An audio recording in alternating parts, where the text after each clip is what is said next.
Hi all good evening सांगमाने आज मु आपण माननकु माणबसा गुरुवार रे आमे जो चित्ता झटी दउचे से चित्ता झटीर रेसिपी कहवा पे जाउची।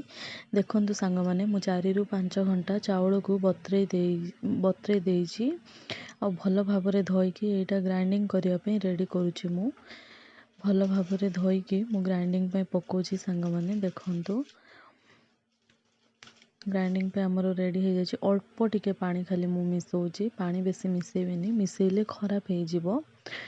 देखंतु सांग माने ग्राइंडिंग मु करूची आउ टिके ग्राइंडिंग हेले मोर रेडी हो जिवो। देखन सांग माने ग्राइंडिंग हेकी रेडी हो गलानी मोर।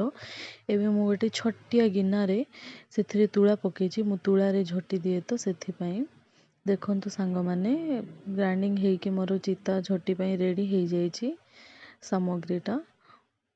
मु एबे भल भाबरे मिसई दउचे एटा, तापरे जाइके झटी पकेबी। एटा थिला चित्ता झटीर रेसिपी। सांग माने चैनल टी को लाइक शेयर एवं सब्सक्राइब करंतु, पाखरे थिवा बेल आइकन को टच करंतु।